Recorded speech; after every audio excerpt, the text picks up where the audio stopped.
দেশের পুরো ব্যাংকিং খাত সব কিছু লুটপাট করে ছারখার করে দিয়েছে। এখন দেখা যাচ্ছে তাদের একটা নেতার বাসায় শত শত কোটি টাকা, অনেকের বাসায় হাজার কোটি টাকা, মানে ক্যাশ বস্তায় বস্তায় পাওয়া যাচ্ছে। কত যে পাচার করছে কী করছে এটা বাদ দেন, বস্তায় বস্তায় হাজার হাজার কোটি টাকা পাওয়া যাচ্ছে। তো মানে শিক্ষার্থীরা যে আন্দোলন করেছে এবং তারা যে নেতৃত্ব দিয়েছে, তারা যে ত্যাগ স্বীকার করেছে, এই সব এগুলোর মূল্যায়ন এবং তাদেরকে মানে আমাদের সাধুবাদ, আমাদের সালাম, সব কিছু মানে হাজার সালাম এই ছাত্র নেতৃত্ব এবং ছাত্র জনতাকে। তবে সরকার পতন মানে হাসিনার সরকার পতন হয়েছে কারণ 18 কোটি জনগণ দাঁড়িয়েছে, কোনো একটা গোষ্ঠী না, 18 কোটি জনগণ দাঁড়িয়েছে বলে হাসিনা সরকার পতন হয়েছে। এবং আমরা মানে 15 বছরের ঊর্ধ্বে এই সরকারের বিরুদ্ধে আন্দোলন করছি, কারণ আমরা পর্যায়ক্রমে দেখেছি একের পর এক জুলুম, গণহত্যা, মানে সেই বিডিআর মিউটিনি যদি বলেন, ওই বিডিআর ঘটনা থেকে শুরু করে একটার পর একটা গণহত্যার ঘটনা ঘটিয়েছে কিন্তু এই হাসিনা সরকার। দেশের পুরো ব্যাংকিং খাত সব কিছু লুটপাট করে ছারখার করে দিয়েছে। এখন দেখা যাচ্ছে তাদের একটা নেতার বাসায় শত শত কোটি টাকা, অনেকের বাসায় হাজার কোটি টাকা, মানে ক্যাশ বস্তায় বস্তায় পাওয়া যাচ্ছে। কত যে পাচার করছে কী করছে এটা বাদ দেন, বস্তায় বস্তায় হাজার কোটি টাকা পাওয়া যাচ্ছে, বিদেশি কারেন্সি হাজার হাজার কোটি পাওয়া যাচ্ছে। সো তারা কিভাবে এই দেশটা ক্ষতি করেছে, কিভাবে লুটপাট করেছে, এটা এখন পরিষ্কার। গত 15 বছর যেটা হয়েছে যে মিডিয়াকে ব্যবহার করে এবং সরকারি প্রতিষ্ঠানগুলোকে ব্যবহার করে হাসিনা সরকার জনগণের ভেতরে একটা ভয় ঢুকিয়ে দিয়েছিল যে রাজনীতি খারাপ, রাজনীতিবিদরা খারাপ। সো আমি যখন বলবো একটা রাজনীতিবিদ মারা গেছে, তোমাদের দুঃখ প্রকাশ করার কিছু নেই, রাজনীতিবিদ মার খেয়েছে, তোমাদের দুঃখ প্রকাশ করার কিছু নেই। আর এরপর যদি বেসিক সেই রাজনীতিবিদ যদি হয় বিএনপি বা জামাতের, তাহলে তো আর প্রশ্নই তুলবে না। ওদের ওদের ওদের ওদের জন্মই হয়েছে এই নৃশংসভাবে মরবার জন্য। এরকম একটা ভয় আশঙ্কা যে এগুলোর এগেনস্টে কথা বললে বড় কিছু হয়ে যেতে পারে, এটা জনগণের ভেতরে ঢুকিয়ে দিতে সক্ষম হয়েছিল। আপনি বলতেই পারেন যে রাজনীতিবিদ হিসেবে আমাদের ব্যর্থতা ছিল যে আমরা জনগণকে বিপরীতটা বোঝাতে পারিনি।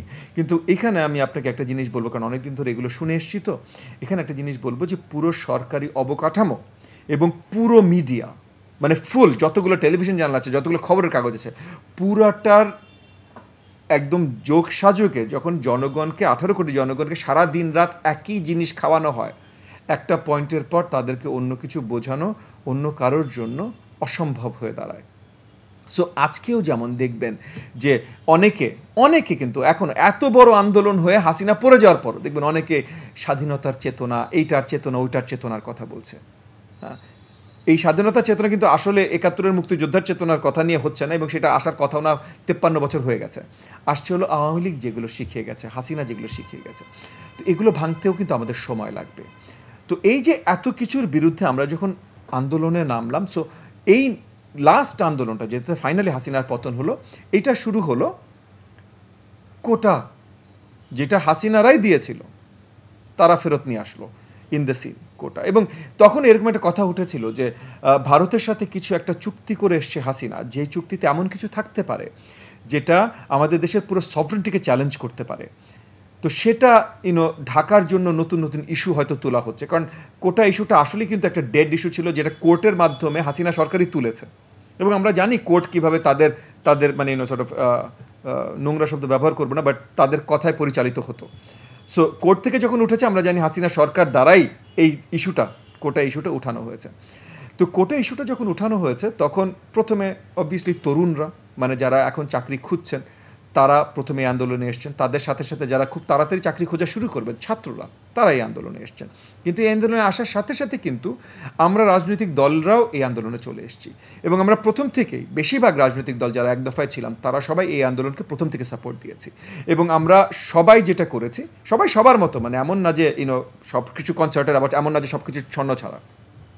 আমরা সবাই যেমন একদিকে মাঠে রাজনৈতিক দল হিসেবে সাপোর্ট দিয়েছি, আবার একটা প্রোগ্রাম যদি রাজনৈতিক দল হিসেবে করি, আরও দুটো প্রোগ্রাম যেখানে যে উকিল, সে উকিলদের নিয়ে করছে, তাদেরকে আস্থা দিচ্ছে যে আমাদের নামতে হবে। যে শিক্ষক, সে ছাত্রছাত্রীদের সাথে দাঁড়াচ্ছে। যে গার্ডিয়ান, বাচ্চাদের সাথে দাঁড়াচ্ছে, মানে সন্তানদের সাথে দাঁড়াচ্ছে। সো এইভাবে করে পুরো দেশে একটা গণজাগরণের তৈরি হয়, পুরো দেশে, পুরো জাতির কাছে। এবং তবু হয়তো হতো না যদি হাসিনা সরকার এই নির্মমভাবে এটাকে দমাতে চেষ্টা না করত। মানে স্পেশালি জুলাইয়ের 14 তারিখ থেকে যেটা তারা শুরু করলো, 14, 15, 16, যার মধ্যে আবু সাইদ মারা গেল, আমাদের সর্ট অফ বেশ কিছু, বোধহয় 15 তারিখেই শুধু অফিসিয়ালি বোধহয় ডেথ কাউন্ট ছিল 6 জন, জাস্ট 15 তারিখে। তো এই জিনিসটা শুরু হলো। এই জিনিসটা শুরু হওয়ার সাথে সাথে যেটা হলো যে সমাজের সব পর্যায়ে লোকজন দাঁড়ানো শুরু হয়ে গেল। শুধু কিছু পাবলিক বিশ্ববিদ্যালয়ের ছাত্রছাত্রী না, শুধু রাজনৈতিক দল না, সমাজের সব পর্যায়ে। কারণ মানে সবাই দেখছে পরিষ্কার ভাই যে মানে সর্ট অফ আনআর্মড আবু সাইদকে গুলি করা হচ্ছে, আনআর্মড ছাত্রদের উপরে কী ধরনের আক্রমণ চলছে। সো 18-19 তারিখে এটা আরও বিশাল আকারে হয়ে গেল এবং 18 তারিখে আসলে শুরু হলো গণহত্যা। মানে একদম মানে বন্দুক টন্দুক দিয়ে, এর আগে রাবার বুলেট, কয়েকটা লাইভ ফায়ার, 6টা লাশ পড়েছে। 18 তারিখ থেকে শত শত লাশ পড়া শুরু হলো, এটা আপনারা সবাই জানেন। তো গণহত্যা শুরু হলো। যখন গণহত্যা শুরু হলো, এটা আপনাকে বলে দিই, যেই মুহূর্তে গণহত্যা শুরু হয়েছে সেই মুহূর্তে this became people's movement. It was no longer anybody's movement. মানে রাজনৈতিক দল, ছাত্র, রিপোর্টার, না ভাই, 18 তারিখের পর ইট ওয়াজ পিপলস মুভমেন্ট।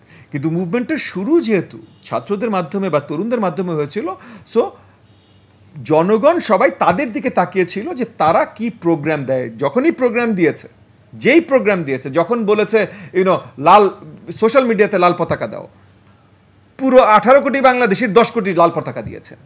আর যারা দেয়নি তারা হয়তো ফেসবুকে ঢুকে না, তার জন্য দেয়নি। হ্যাঁ, যখন বলেছে ঢাকা চলো, আপনারা দেখেছেন ভাই, বয়সের কোনো বাদ বিচার নাই। হ্যাঁ, মানে মানে লাঠি দিয়ে হাঁটতে এই লোকজনও ঢাকা চলো শুরু করেছে। সো গণ অভ্যুত্থান ছিল, গণ অভ্যুত্থান ছিল যেখানে তরুণদের নেতৃত্বে আমরা সবাই চলে এসেছিলাম, কারণ ওরা শুরু করেছিল, বাট ছিল গণ অভ্যুত্থান। সো এই গণ অভ্যুত্থানের মাধ্যমে যেহেতু আমরা এই সরকার, মানে এই হাসিনার ফ্যাসিস্ট সরকারের দমন ঘটিয়েছি, তার মানে এই যে 18 কোটি জনগণ, তাদের হাতে এখন তাদের সরকার আবার ফেরত তুলে দিতে হবে। কোনো একটা গোষ্ঠী না কিন্তু, যে আমরা বন্দুক নিয়ে যুদ্ধ করেছি, আমরা জয়লাভ করেছি, এবার আমরা দেখব। না ভাই, আমিও করি নাই, কোনো এক ছাত্র করে নাই, কোনো আরেক রাজনৈতিক দলের নেতাও করে নাই। 18 কোটি করেছে, তার মানে এই আন্দোলনের জয় 18 কোটির, তার মানে এই আন্দোলনের জয়ের পরে সরকার নির্ধারণ করবে এই 18 কোটি। আচ্ছা ভাই, একটা বিষয় যেটা হলো যে এর মধ্যে সে যদি এমন কোন একটা দেশে পালায়, যেই দেশ থেকে, যেই দেশ আইসিসির আন্ডারেও, ট্রিটির আন্ডারেও পড়ে না এবং আমাদের সাথে কোনো এক্সট্রাডিশন ট্রিটি নেই, এবং ওই দেশের কোর্টও, মানে ওই বাংলাদেশে যেমন হাসিনার আমলে ছিল যে কোর্ট সরকারের কথা শুনে, ওরকম কোর্ট, এরকম একটা দেশে গেল, কথার কথা মনে করেন বেলারুস গেল, বেলারুস তাকে জায়গায় কেন দিবে? কারণ বেলারুসকে সে অনেক ব্যবসা দিয়েছে। ঠিক আছে ভাই, হাসিনাকে ফেরত আনার জন্য আমরা বেলারুসকে নতুন ব্যবসার সম্ভাবনা দেখিয়ে দেবো, কিন্তু হাসিনাকে আমাদের ফেরত চাই আমরা, এবং ফেরত চাই কিসের জন্য? সঠিক আইনের আওতায় যেন তার বিচার হয়। ঠিক একইভাবে যেভাবে দ্বিতীয় বিশ্বযুদ্ধের পর নিউরেমবার্গে প্রত্যেকটা নাৎজি সিনিয়র অফিসারের ট্রায়াল হয়েছে, প্রত্যেকটা, কাউকে কিন্তু মব জাস্টিসে দেওয়া হয়নি, দাপ করে গুলি করে মেরে ফেলা হয়নি বা কোনো কিছু হয়নি। একদম পুরো প্রপার বিচারক পদ্ধতিতে, আইনি পদ্ধতিতে বিচার করে তারপর তাদেরকে সাজা দেওয়া হয়েছে। আমরা এই দেশের মাটিতে দেখতে চাই শেখ হাসিনা, মানে এই যে জেনোসাইডের সবচেয়ে মূলে, যে এই শেখ হাসিনা থেকে শুরু করে তার নিচে যত ওই যে পলক, বিপু, হারুন, বিপ্লব যা আছে, এই সবার সঠিক আইনের বিচার।